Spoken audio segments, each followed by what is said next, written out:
Senhor esteja convosco. Ele está no meio de nós. Proclamação do Evangelho de Jesus Cristo segundo Mateus.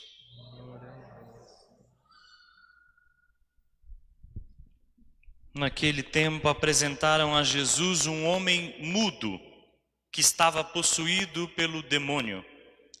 Quando o demônio foi expulso, o mudo começou a falar. As multidões ficaram admiradas e diziam: nunca se viu coisa igual em Israel. Os fariseus, porém, diziam: é pelo chefe dos demônios que ele expulsa os demônios.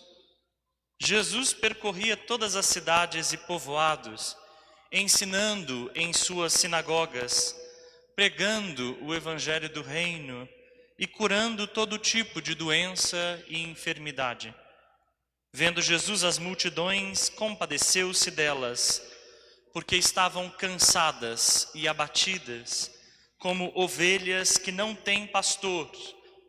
Então disse a seus discípulos: a messe é grande, mas os trabalhadores são poucos. Pedi, pois, ao dono da messe que envie trabalhadores para a sua colheita. Palavra da salvação. Glória a vós, Senhor. Pelas palavras do Evangelho sejam perdoados os nossos pecados. Amém. Meus irmãos e minhas irmãs apresentaram a Jesus um homem possuído por um demônio. Demônio que fazia este homem ficar mudo.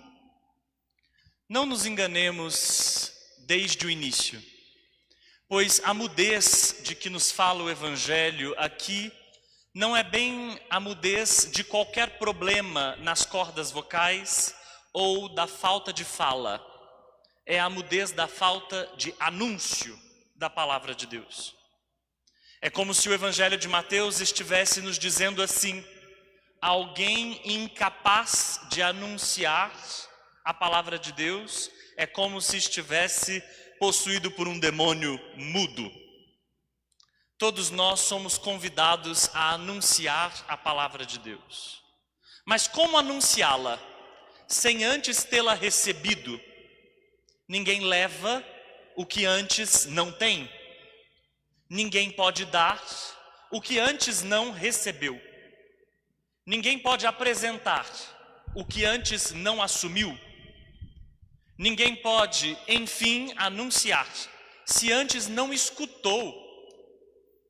Portanto, meus irmãos e minhas irmãs, se quisermos ser anunciadores da palavra de Deus, não da nossa, não das nossas vaidades, não dos nossos preconceitos, não das nossas teorias, filosofias, não das nossas ideias, mas a palavra de Deus, antes é preciso escutá-la.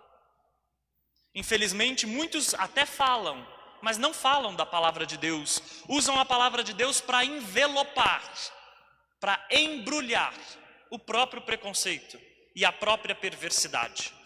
Usam a palavra de Deus como um papel de presente, até muito bonito, mas quando aberto, envenena a alma e o coração. A palavra de Deus deve ser anunciada para que as pessoas que estão cansadas, abatidas, possam se sentir consoladas, abraçadas, de novo com esperança. O que Jesus quis, afinal? Que as pessoas cansadas e abatidas encontrassem no seu pastoreio descanso. Que as pessoas aflitas pudessem descansar nele. Mas a messe é tão grande. Quer dizer que o campo de trabalho é tão grande. Jesus Cristo experimenta o limite de ser um só. Jesus Cristo experimenta o limite humano de ter carne e não poder estar em todos os lugares, em todo o tempo. E é por isso que ele escolhe discípulos, envia discípulos, para que esses discípulos possam falar em nome dele, mas dele, não no próprio nome. Falar dele, por ele, para ele. É isso o papel dos discípulos, dos que queremos seguir Jesus. Queremos seguir Jesus? Então é preciso ter descansado nele, dos nossos cansaços, dos nossos abatimentos, das nossas aflições, para que a gente também possa proporcionar isso, um pouco ao menos, para as pessoas que estão ao nosso redor. Um pouco de alívio, um pouco de descanso, um pouco de paz. Jesus Cristo sabe que a messe é grande e que os trabalhadores são poucos. E por que são poucos? Porque há pouco chamado? Não. Porque há poucos que querem ir. Há poucos que querem vir e há poucos que querem ir. Há poucos querendo ficar perto de Jesus. Eu disse perto, não vir à missa de vez em quando. É diferente. Perto. Numa proximidade e numa intimidade que desembocam numa vida próxima. Numa vida de oração, numa vida baseada na palavra, de uma vida alimentada na Eucaristia.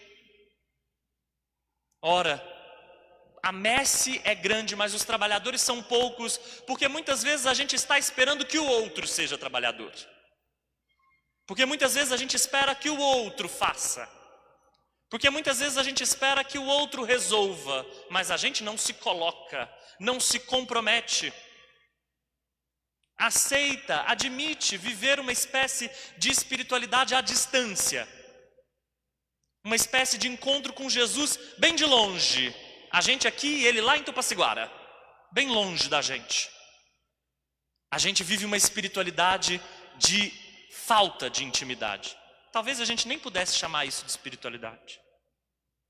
Então, o convite é esse: rezar para que a messe receba mais trabalhadores, mas talvez se perguntar, por que não eu? Também eu não poderia trabalhar na messe do Senhor? Sim, poderia. Mas eu sou tão limitado? Poderia. Mas eu tenho falhas? Poderia. Mas eu sou pecador? Poderia. Mas eu estou tão afastado de Jesus? Pois aproxime-se. De nós, Jesus não pede nenhuma perfeição.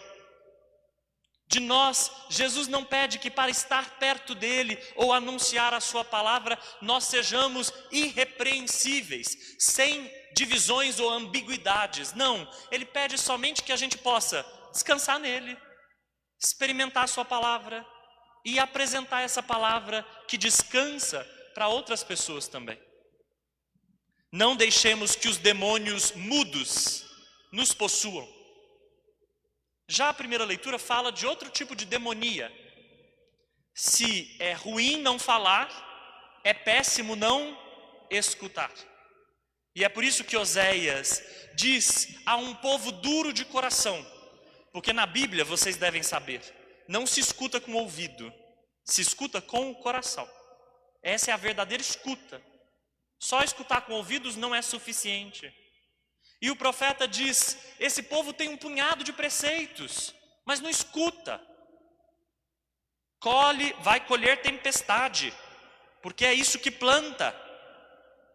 Vive levantando altares para outros deuses, não confia no Senhor. E vem o convite do Salmo, confia no Senhor. Porque de fato, nós podemos erguer outros altares. Para deuses que têm olhos, mas não veem.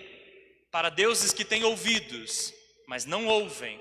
Para deuses que têm bocas, mas não falam. Porém, o convite é, confia no Senhor. Nele nós encontramos alívio, descanso e coragem. Amém.